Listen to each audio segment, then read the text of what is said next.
And we will start with a presentation from you, Elise. Great. Thanks very much.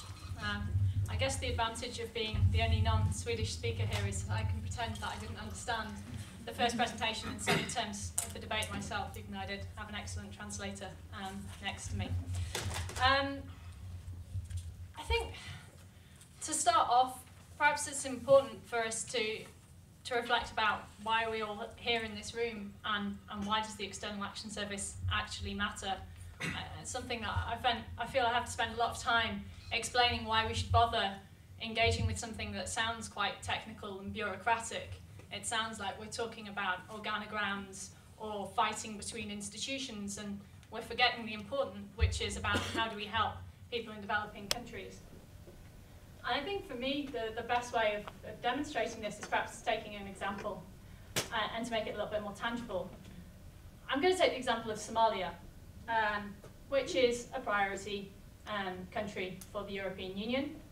The European Union has been a key donor in Somalia, providing humanitarian aid and development aid, and actually probably has quite a clear niche at a global level if you contrast it with the US policy in Somalia. Traditionally, that's been much more politicised, so the EU could play a neutral development role in Somalia. More recently, we've become more engaged, and actually it's a priority for the European Union because we have two big missions in Somalia. We have an anti-piracy mission off the coast, and we've also just launched a training mission to help the AU troops with training, human rights training. But the question with this is, for all that engagement and for all that investment, are we actually having the impact in a country like Somalia that we'd really like to? And I think the answer is unfortunately not. First of all, it's been quite clear that actually the training mission that's currently being conducted could potentially politicise the EU's role, and it's a concept we'll come back to. And actually, so the European Union is no longer perceived as a neutral development actor, but is actually seen as a security actor and taking sides in the conflict. The second is also about NAVFOR, and this is the anti-piracy mission. And I won't use my own words to describe the impact of NAVFOR, but I'll actually use the words of the commander of the mission, who was asked in a press conference in Brussels, what had this mission contributed? And he was able to talk about the success of the mission. He was proudly able to announce that the EU's mission had reduced the number of pirates in Somalia, although he did have to add that that meant that they had gone into human trafficking. I think this is the point. The point is, how do we get European Union policies to come together to add up to a whole? And it's not about saying that the European Union can't deliver. I think the point is that we know that it can, and that's why it's really important to get it right.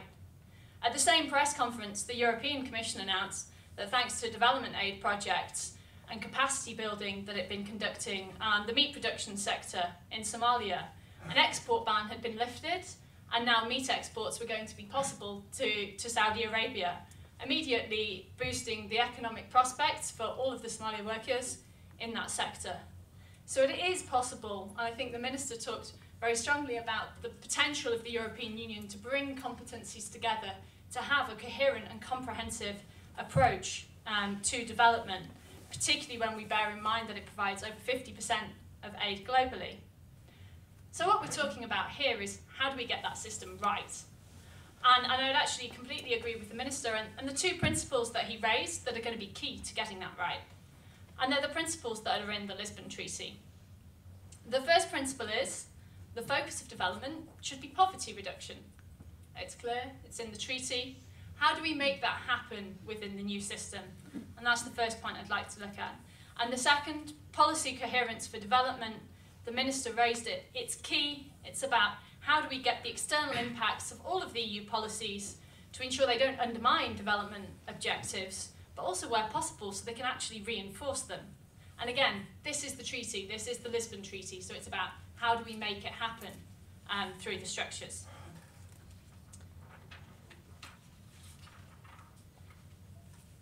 So I'll take the first point, the poverty focus, because I think this has been a big topic for debate for NGOs, and it has been the debate which has driven the question of to what extent should the External Action Service be responsible for development policy, and to what extent should the Commission be responsible from that? And I think from the outset there was a concern from NGOs that a system that tries to promote greater coherence and comprehensiveness might actually politicise aid and reduce the focus on poverty reduction. So the question has been from the outset, how do we get the interplay between development policy and foreign policy right? I think there's a couple of things that we need to be quite clear about to start with. First of all, I don't think it's about, in fact I know it's not about NGOs being naive about the threat of a politicised aid agenda. I think we have to accept the threat is reality, and actually we can already see it being played out. Oxfam's going to produce a report next year about the politicisation of aid, and the figures already demonstrate it. If we look at aid levels since 2002, 2/5 of the aid that's been increased is going to Iraq and Afghanistan. It's about a combination of development and a security agenda. The report also brings together case studies from Haiti to Afghanistan that show that millions of aid dollars are not being effectively spent because the aid projects that have been conceived are aimed at winning hearts and minds, or aid is being delivered through the military in a way that's not the most effective to help the people on the ground. So we can't afford to take those threats not seriously. But again, as I said, it's not about being naive, and it's not about saying that all politics needs to be out of aid. Aid has to be political in the sense it has to take into account the local political context. And we know that you can't reduce poverty without making strong state institutions, making them effective, making them accountable. And there's no suggestion that development should be a blank cheque which can ignore or even resource human rights abuses.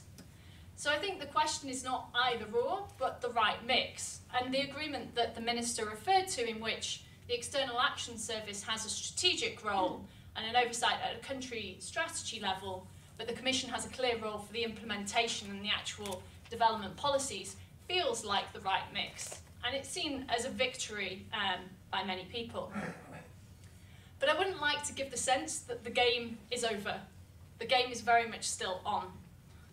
Saw a piece today saying about, in the papers, that the External Action Service, we still don't know who's going to sit where, and there's only 5 working days before the people actually sit in their offices. So there's still a lot at stake, and I think a lot that NGOs can do, but also governments with a strong development profile to get the right outcomes. I think the first big obvious thing is we've developed a system where the External Action Service is meant to have an overview of development policy, yet development doesn't seem to be on the External Action Service radar. And a lot of concerns have been expressed that there's not enough development DNA within the External Action Service. Give a couple of examples. Of all of the senior managers that have been appointed so far, 1 has a development background. In terms of the staff that are being sent, it's actually up to member states which staff they send. So there's actually the question of who's going to go that was asked from the audience. That, from a Swedish perspective, that is up to the Swedish government if they choose to send foreign policy experts exclusively, or actually choose to man the service with people who have a development background. So that's still unclear. It's still unclear if you're a member of the External Action Service, will you have to have training in development? And actually, to now, with 5 working days left, there's still no department, no unit for development within the External Action Service. We'll have a unit for human rights, we'll have a unit for non-proliferation, we won't have a development unit. So where is the development vision within the External Action Service actually coming from?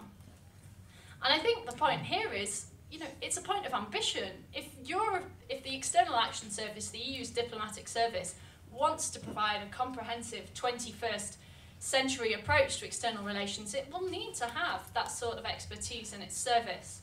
And I think that's got to be a priority over the next couple of months to get that right, and as the Minister said, and getting it right in the vision. But I wouldn't like to depict that it's all about the External Action Service, and I think there's an important second angle, which is the new development directorate that's been created. It's being restructured, the final structure will be set in March, And with this split of powers, it's quite clear that the development directorate is going to have a key role to play as well. And I think there's two things that we're going to need to look out for with that development directorate. First of all, it's about policy capacity. If we want Europe and the European Union to be at the forefront of development policy, we need to have a staff that's able to fulfill that task. And as one person commented, there's no other development agency in the world that has policy ambition, that has a policy department of 6 people. 6 people doing policy in DG development at the moment. If we want to have a European voice on the global development debate, we'll need more policy. And then we'll also have to, DG DevCo, which is the name, will have to have the capacity and the structure to be able to engage fully with the External Action Service. It's going to be no light task to have this oversight on the politics that's going to be formulated by the service. So 2 things that I think are really important to have on the radar. The Commission is doing a real full rethink, but it's open to good examples from a national level. If the Swedish system's working, this is the chance to say, this is how we can transmit the lessons learned and this is the structure we'd like. So the second half, and I'll try to be brief on this, policy coherence for development, because I think it's an area where Sweden is already at the forefront of European thinking in many ways. And I'm very struck that when I speak to people here, it seems there's a strong sense and understanding what policy coherence for development actually might mean, but doesn't seem to be coming across in Brussels. I seem to have 2 interpretations of policy coherence for development that people give to me. The first is policy coherence for development is about policy coherence, full stop. We forget the democracy, we forget the development. And so it's about how consistent will our policies be across the board, not how consistent will they be with development objectives. The second, and perhaps even more worrying one, and this is taking the words from a consultation document from the European Commission, is policy coherence for development is translated into policy coherence for EU interests. Now, my understanding was this was about developing countries' interests. And so I think there's a first basic thing to be doing, particularly within the External Action Service, getting people to understand what is the principle that we've signed up to. And then the very important task, which perhaps we can talk about in more detail, about what are the policy areas that we really need to tackle for the service to be capable. But the first step is actually having the understanding, and the second is having the responsibility. So first of all, it sits with the Development Directorate, but it will also sit with the External Action Service, and it will also sit with the President of the Commission. And so far, that responsibility isn't being transmitted, and it's staying within the development unit. And if I speak to people here, I think that's the lesson that Sweden has learned, that it can't just be a development responsibility, it has to be a cross-ministry responsibility. So if I kind of try to summarise, I think, if we're going to make an assessment about whether the External Action Service, whether the EU has been successful in development policy in the next 5 years and 10 years, I think it's going to be judged whether it's able to implement the poverty focus and whether it's been able to implement policy coherence for development. And perhaps, whether member states have been able to support the EU in implementing those principles. And I think if we go back to the example from the beginning, it's quite clear, for the Somalias of this world, let's hope that there's not too long to wait for the successful implementation of those policies. We need to see it now.